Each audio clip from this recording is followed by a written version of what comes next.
Welcome to Beating Cancer Daily.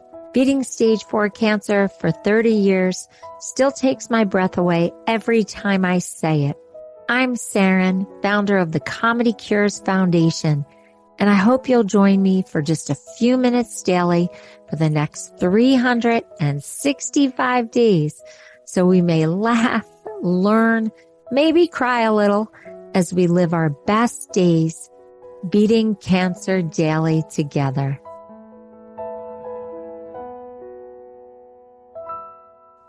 Missy Hall, my buddy, comedian Missy Hall, is back on Beating Cancer Daily today. And if you could see my smile, because I know that I'm going to laugh, and I know you will too, as we take Missy through her cancer survivorship and also life in the new normal. If you've listened to any of the Beating Cancer Daily episodes where we feature comedian Missy Hall, it's a mini series within the overall Beating Cancer Daily series. You know that she was diagnosed with cancer and that we've taken this journey with her. And I urge you to listen to all the episodes. And now for our new installment, life has smacked Missy in the face. And I can't wait to go through this because I went through the same thing. And I bet many of you have gone through this too. So Missy, we have to fill them in. Okay. All right. Just last week, my dear sweet husband had really his first medical emergency of his lifetime. Wait a minute. He's not allowed to have a medical emergency. You are the star of medical emergencies this year because of your cancer. What is he doing? Exactly. People were saying, were you tired of Missy getting all the attention? That's what I was thinking. How dare he stop being the caregiver and start being the patient? Exactly. I am the family focal point at this. Yeah, it was something else. Yes. And just so everybody knows, he's fine. He's going to be fine, but he better be fine because you have to be the center of the family's health focus. Exactly. Not Jeremy. Can you please come back to my cancer now, please? I'm still very uncomfortable. So just to update you, if you haven't heard any of Missy's episodes, Jeremy is her husband and he's a comedian also. And they have a weekly Facebook Live where they actually have a date on Facebook as two comedians. And they also really openly share about Missy's cancer situation and just the fact that he wanted to be the star of healthcare now. I'm telling you. I was like, I had one thing. No. And, ever since I had my cancer diagnosis, I realized that when Jeremy is relaying any kind of medical information, it's like playing a game of telephone. Remember that game? Like you whisper something in somebody's ear and then the next person hears something completely different. Yes. I realized with this, I definitely have to be present and or on the phone with every conversation Jeremy has with the doctor. And is that because you have to figure out how to use it in your act at a later date? I think the fact that he has referred to the edema in my breast as emphysema serves that purpose. Oh, no. Yes. Oh. But Saranne, the man was walking around the house doubled over in pain. And we just thought he was constipated. He swore he was constipated. But he was on the couch shivering and covered in a blanket. Oh. And I was like, honey, I've had 2 surgeries, biopsies, radiation, medication, and I was never huddled up in a blanket shivering with chills on the couch. I don't think not being able to poop is the issue. Right. But what do I know, right? I know he's going to talk to his doctor. He hung out that way a couple of days, drank some prune juice, felt better, went to get examined at the doctor's office, and she said, I am like 99% sure you have diverticulitis. I want you to go in for a CAT scan, but this will be treated with antibiotics, but I need the CAT scan to confirm it. She said, this can get to a point where it can abscess and you can have a perforation. She said, I see that, but those people are in much worse shape than you are.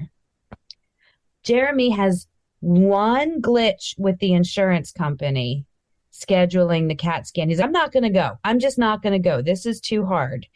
Now, We've all been there. that's I what I mean, was, have you yeah, surrendered to the insurance yes. blockade? And that's what I told him. I'm like, honey, I know this is new for you.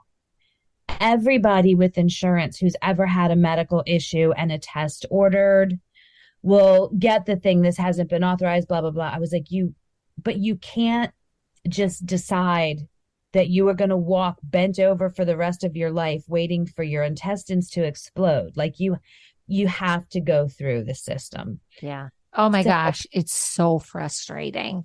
And yes. for anyone that's going through that right now, where you're fighting with Oh, insurance to get your test or to get a surgery or to get radiation, I feel for you. It takes so much energy to yes. deal with the insurance company. And I am relentless. I am like a maniac. But when you are sick, it is so hard. It is so hard to be your own advocate.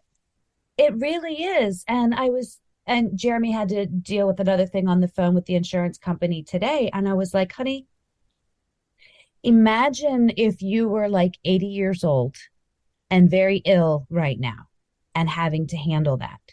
I'm like, it's a hard thing. This is not unique to you or our insurance. It's not. This is when you hear people talking about the healthcare system in our country, which he hasn't really had to think about because he hasn't had much happen. Right. I was like, this is a universal problem. Yeah.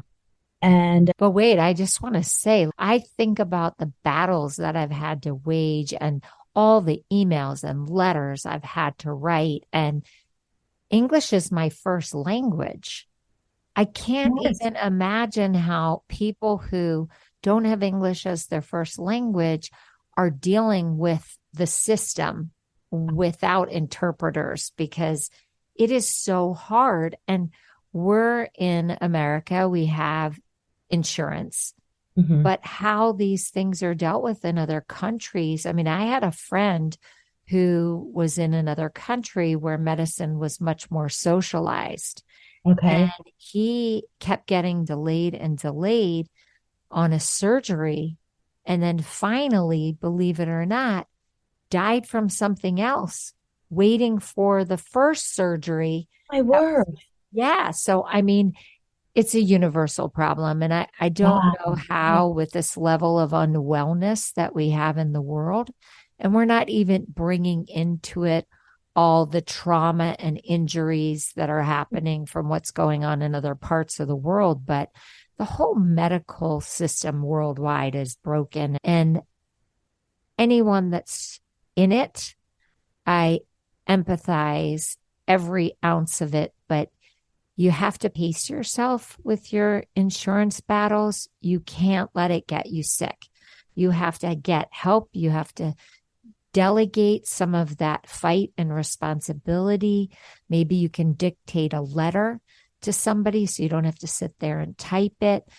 If you can get a buddy who's really good at handling bureaucracies and insurance and problems with insurance and conserve your energy for the cancer fight, that's something that I did. I had to get help. I had too many bills and too many things that needed approvals when we didn't even have the internet the way it is now. So you had to really wait for snail mail letters and faxes. Like it was crazy time. So I really feel for you guys. I mean, you're just coming off all of this into survivorship, and now you had to pick up and help Jeremy. That's a lot on your plate. In a way, this is going to sound wonderful and terrible. I've always said that I would rather be sick than see him sick. That's so beautiful. That means you're newly married and you still love Yes, your husband. right, exactly, exactly. And having to leave him in the hospital was heartbreaking. Like that, that got me, because it was not a desperate enough situation where I would need to spend the night or anything like that. But it was so sad. Were you hospitalized or you did all your cancer No, all treatment? outpatient. Wow. And that's the other thing, is that while I would rather have been, I'm like, and I'm used to being a patient, like I can handle it. He was traumatized by his IV, like all of this stuff. Like I can do all of that. But there was something nice about just being the anonymous partner to the care team.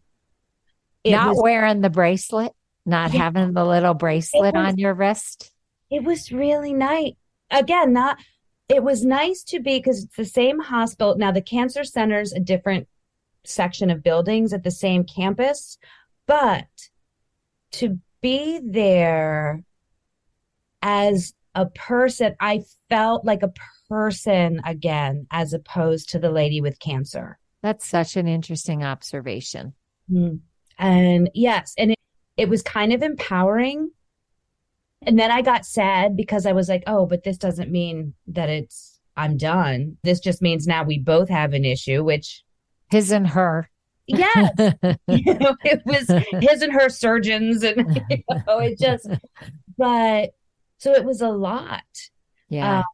and when he finally did go and get his CAT scan, we pushed through and got that. We come home, the doctor calls immediately and he has her on speakerphone. And she's like, yes, do you remember when I told you about the abscess and the perforation? And he goes, yes. She goes, you have that. I need you to go to the emergency room right now. They're waiting for you. Wow. And Jeremy, and this is something I think an important thing too. The first thing he said was, is this going to affect how I eat later on in life? Completely bypassing what she said. And she goes, if you don't go to the emergency room? He's like, no, I just mean long term. What am I going to be able to eat? And I'm looking at him like, what is the matter with you? But I realized he can't process the bad news. Yeah. He Yeah. can't process it. I think everybody has a bit of Yeah. post-traumatic stress when a Yes. family goes through a cancer diagnosis and all the treatments and now the aftermath with the Mm. lymphedema. There's just unresolved trauma. And I know he was trying to be so helpful and so brave for you. Yes. And a lot of times the spouse just doesn't get the mental support. You're absolutely right. Like, I think even though people have been so loving and kind to him, I think he's felt like he had to take all this information in and had to be so focused on me being fine that it never dawned on him that he wasn't going to always be fine, and had to skip right past the emergency room to a meal plan. Um, Isn't this interesting? I always think about where illness strikes mhm. and just think about it. He stomached it. It's true. He just stuffed that whole situation. He Yep. stomached it. It Did. was not processed. No, it Hmm. wasn't processed. And he's never had any intestinal issues before. It is diverticulitis. He did have an abscess and a perforation. And he agreed. He goes, let me finish up some stuff around here and then we'll go to the hospital. And I said, get in the car. We're going to go to the hospital now. And it was like I drove. Like normally he's driving me to the hospital. I drove him, and I could feel him surrender. Could feel him surrender. And we went back, and they didn't, when they took one look at his CAT scan, the nurse says, oh, honey, you've got a hole in your intestines. You're not going anywhere. And then they started walking down the hall, and she's like, wait a minute, didn't you have a wife with you? And Jeremy's like, oh yeah. And he went and he got me. And from that point on, but he had his first IV ever, and he was hungry and they wouldn't let him eat. And he's like, why can't I eat? I'm like, honey, you have an abscess and a hole in your intestine. Like he couldn't make it make sense in his brain. It was There's really, also like a gut brain connection. yes, And if the gut isn't working, it's probably the brain isn't going to be working properly. So that's a I good get point. that. Jackie, who's our resident medical contributor to Beating Cancer Daily, I mean, her episodes are so interesting. If you haven't heard many of Jackie's episodes, listen back. But we talk about the gut and the brain all the time. And I just feel like it's all so connected, the emotional, the physical, the mental, the spiritual. If you don't process all aspects of this, it comes back and bites you in the butt. It It really does. does. It does. And it's funny. I've got to email Jackie because I have been channeling my inner Jackie with this. I kept talking to him. The poor guy's in there. I'm like, listen, your body is responding to something. Pain is the body's message that something needs to be attended to. I was like, and I think now you'll finally begin to embrace with me the fact that we have to treat all the cells in our body in such a way that they can do their jobs. And he was like, he goes, I will do whatever it takes to not feel like this again. So he's being a good patient. Yes, Oh, no. yes, and no. Because what happened is the antibiotics worked quickly and the pain stopped. Plus, they had him on complete bowel rest. So within about 12 hours, he was only in mild pain. So then he's like, why can't I just do these antibiotics at home? I'm like, honey, it's 4 bags of antibiotics. Like, they just, even as a liability, they're not going to send you home without, no. And they have to make sure like that something passes through and all of that. So he was like, then why can't I eat? Like he became like a badger. Like, can I just eat something? Can I eat something? Can I eat something? Can I have something to drink? And they're like total bowel rest. Um, Fortunately, I was just amused because if you are feeling very sick or in pain, you don't care if you're not eating or drinking. So I had the joy of knowing that his body was responding to the treatment Yeah. and he was going to be okay. But boy, was he was hangry. He was hangry. It's just so interesting when there's the reversal in the family, when Yes. the caregiver becomes the patient and the patient becomes the caregiver, and how that new normal dynamic works out after something as serious as cancer. Because I know that anything that happens to my husband, it's just not catastrophic. So my empathy level is less because I beat stage 4 cancer and I help people who are so ill through such Yes. disease. So my husband has this stuff happen and I'm just like, suck it up, buddy. Yes. Well, and it's funny that you say that because I was telling Jeremy, I'm like, because while he was an inpatient, I still had to go to my appointments at the cancer center for my OT therapy for the issues that I'm having. And I would say, I was like, I just saw a lady with no hair and a walker going in for her treatment. And you're mad because they won't let you have a cracker. Oh, poor baby. Like, could it not dig at him a little bit? I'm like, I was like, you're going to be okay. You are going Yeah, to be okay. And he still might be facing surgery, which really bothers him. So he keeps talking a lot about not wanting surgery. And my heart hopes that he doesn't have to because he's scared of it. of course, of course. But it almost feels like my mom brain is like, you will be fine. This is Right. not one of life's biggies. So That's so funny you call it a mom brain and I call it stage 4 survivor brain. yes, It's just yes, this little voice in the head. And I so understand it. But you're still a comedian and you Mhm. still have to go on stage. You Yeah. still have to write comedy. You still have to be funny. Yep. And now you're not only dealing with your OT for lymphedema and Yes. your survivorship adjusting to the post cancer drugs that you're going to be on for a while that create crazy side effects. Now you're caregiver, plus you're a mom, plus you're a grandmother. Yeah. How are you still funny in the middle of this? Did you have to go on stage and I, leave him in the hospital? I, and you and I have talked about faith and the way things happen the way they're supposed to.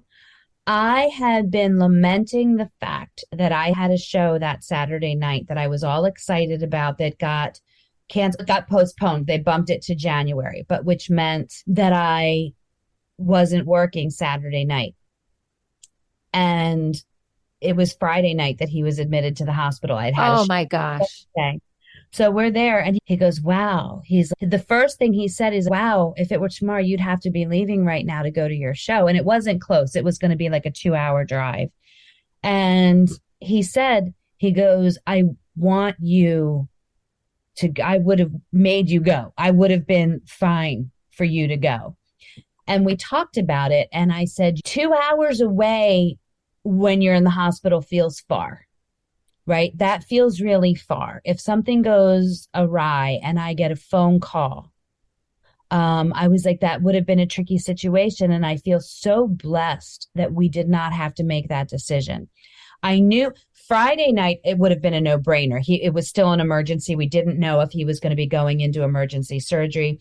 By Saturday afternoon, he was feeling better. We knew he was responding. He was okay. But I'm like, I would not have felt good driving 2 hours away, doing the show, and then coming back. I just want to explain because that's super common when Mhm. you see comedians perform, particularly if you're not in a major city like New York, Chicago, or Los Angeles, where there's such a concentration of comedians. A lot of times, comedians are driving hours to get to a venue. And because they prefer to sleep in their own bed and it's cheaper for them to turn around and come home, they will drive hours to Yes. a gig. And so normally that's just what you do. And if there's another comic going to that same venue from your area, then you guys might drive together, share the expense and share the drive and the time. But a lot of times you guys are driving by yourself. And Mm-hmm. I can't even imagine with Jeremy that vulnerable.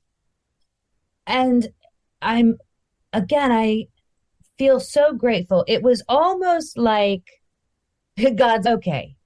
You're a little worked up right now. I'm going to take care of this for you. We're just going to cancel the show so it's not an issue because there were so many things. I mean, we have 3 dogs. I'd have to leave the hospital to come home, take care of blah, blah, blah. There's so much.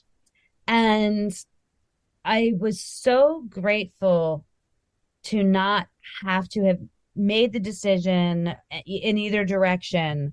And it just worked out. As we see, so many things do work out for the better, even when you get that first phone call, hey, we're not performing Saturday. And I had been offered another gig weeks before, all of those kinds of things. And if you're not familiar with how comedy works, there's no real security. So if you say, yes, I will do a gig on the 30th, and somebody else says, hey, can we have you on the 30th? You've said no to that person. But then if your gig on the 30th gets canceled, in your mind, you're calculating your losses, right? Yes. But I do want to Yeah, explain also, you don't give up a gig because you exactly. can look unreliable or you've Yes. waited to get on that rotation or on that roster. So if you cause any kind of static, they just remember you as Mhm. unreliable or not Yes. cooperative or not prioritizing their club.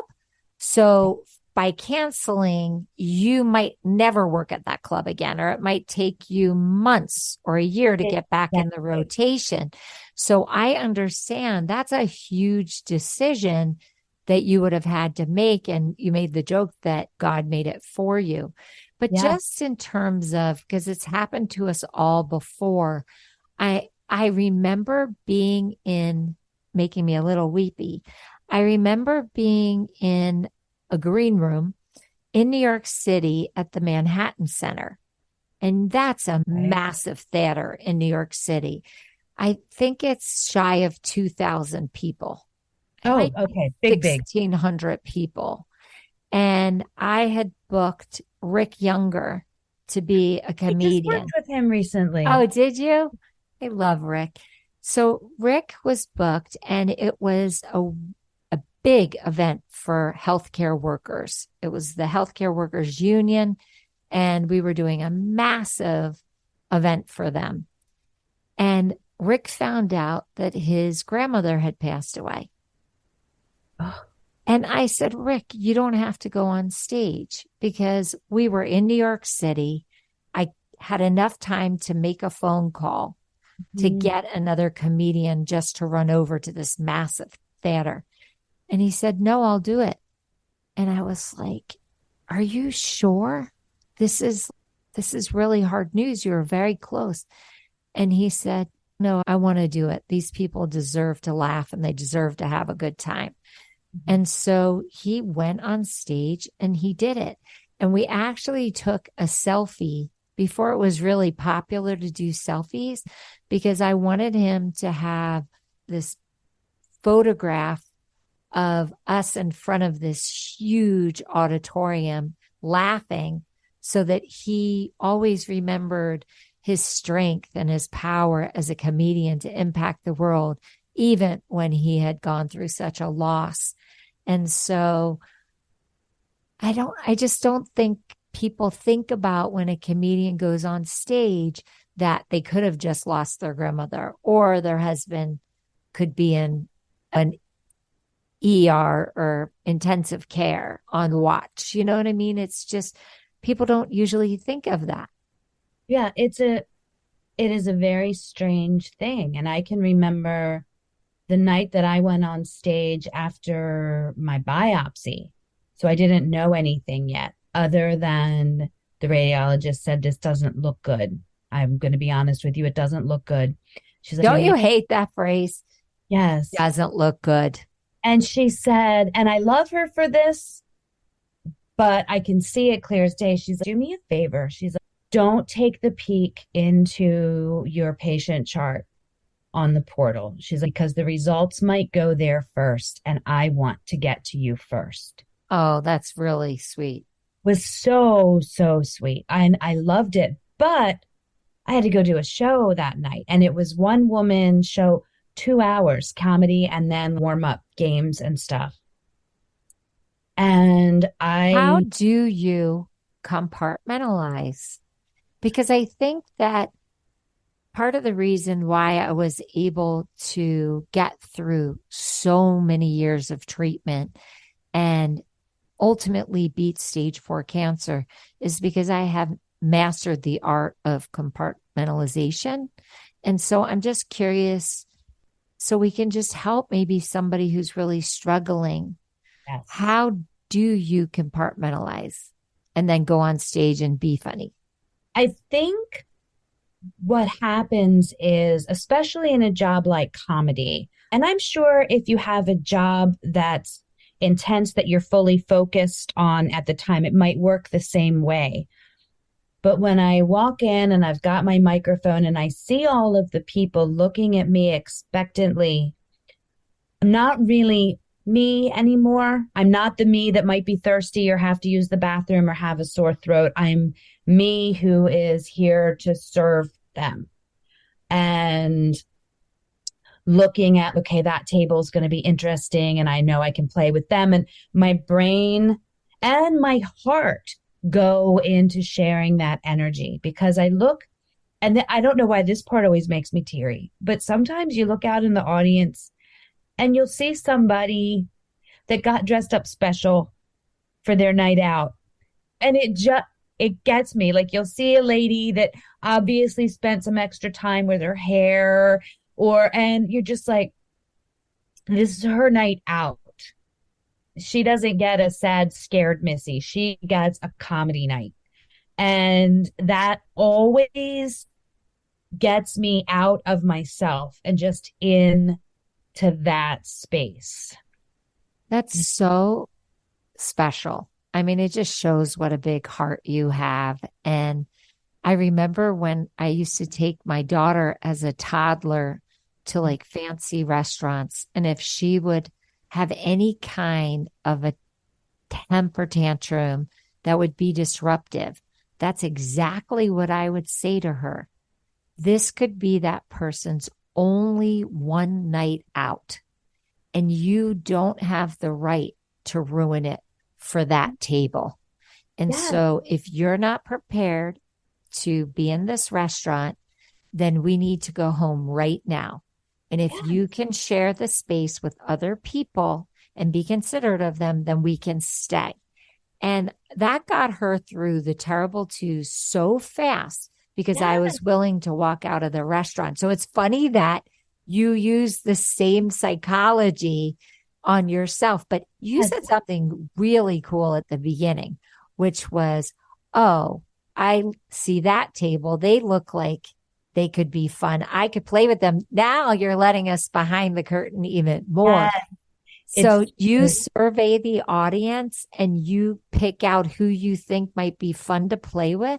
Yes, especially if I'm doing a particularly long show. Like there, I knew I was the whole show for 2 hours with these people.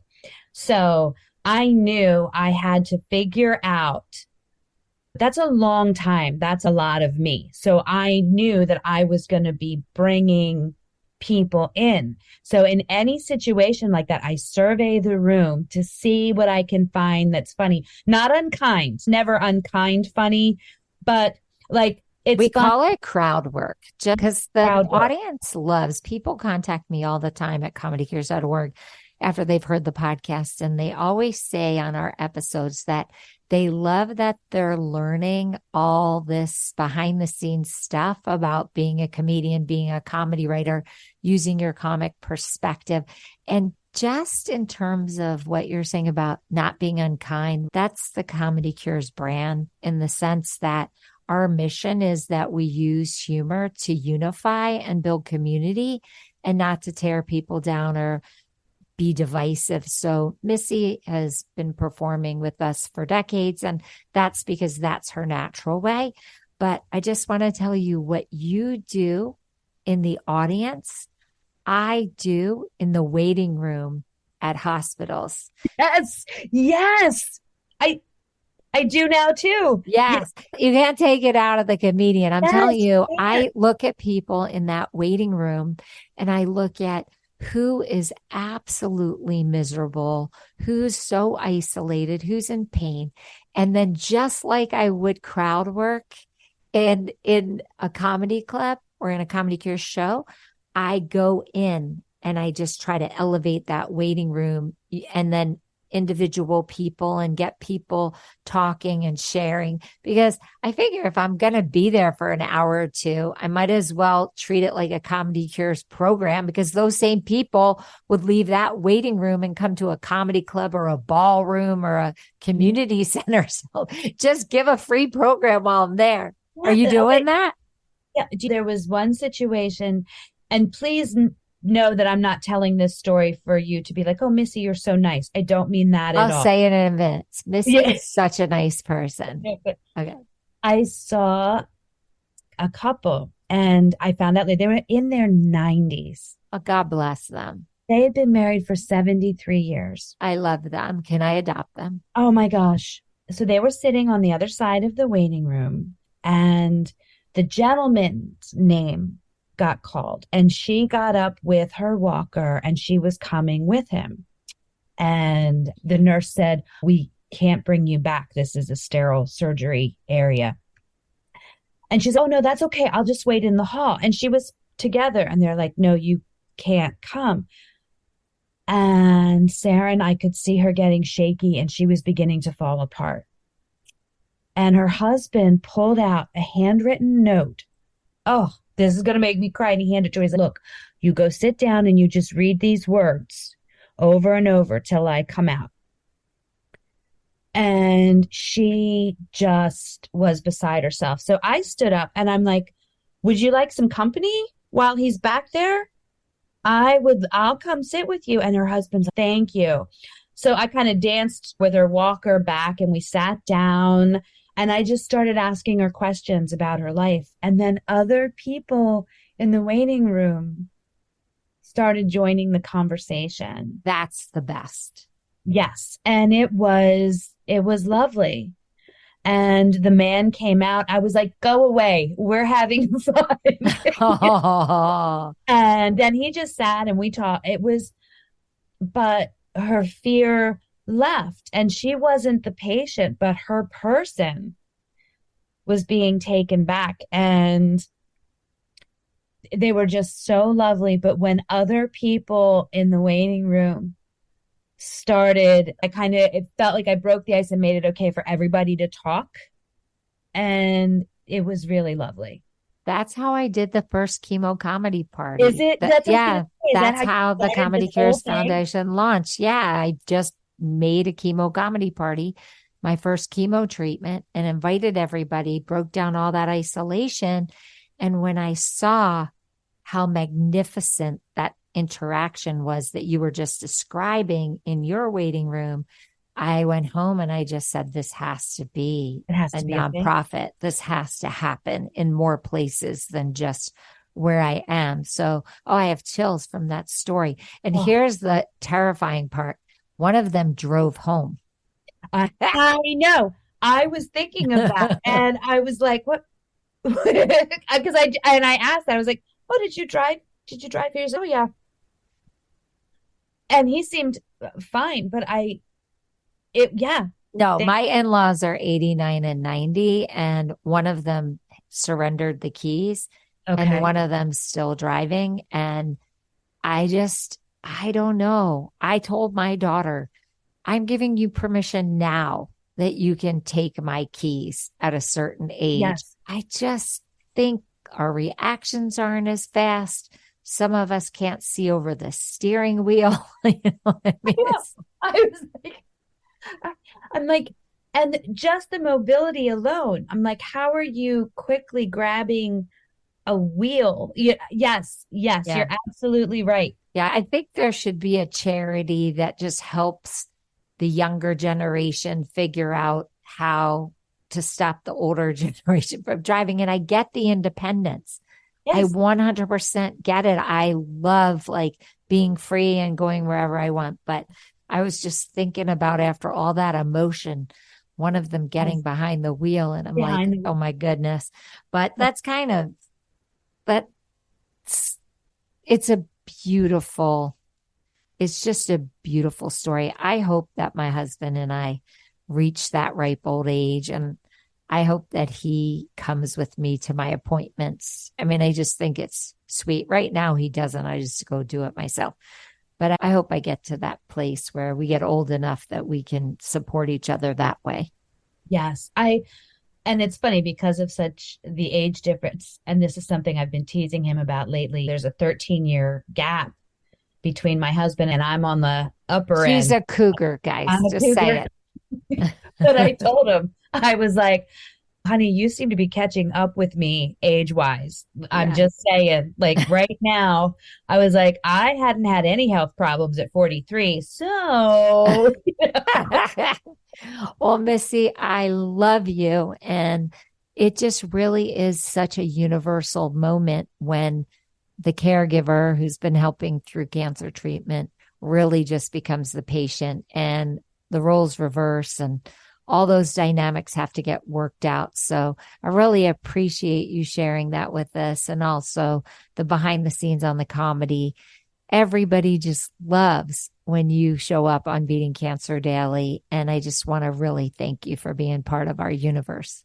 I am so grateful to be part of this universe. And anyone who's listening, please know that I'm so happy that you might get a little something out of it that means the world to me. And Saranne, thank you so, so much for having me back. It's our pleasure. Have a blessed day, and I'll see you tomorrow. If you loved today's episode, then tell the world. Why? Because Beating Cancer Daily and our membership circle are both a listener and donor supported experience. So the more people you tell and the more people that join us, the more robust and interesting programs our nonprofit, the ComedyCures Foundation, can bring to you throughout the year. I really want you to go to ComedyCures.org. And of course, I always want you to make a donation. It's tax deductible to the extent allowed by law. But what's super exciting is not only can you laugh and explore the comedy there, you can look at our membership levels and find the one that's great for you. And if you're feeling a little bit generous, gift one to a chemo brother or sister or to a caregiver that you just want to help them improve the quality of their day. Thanks so much. See you tomorrow. Guess what time it is? It's time for me to read the disclaimer. Beating Cancer Daily and the membership circle are not in lieu of medical advice or treatment. They are for entertainment purposes only. Please consult your healthcare team to review your best strategy. Thanks for listening.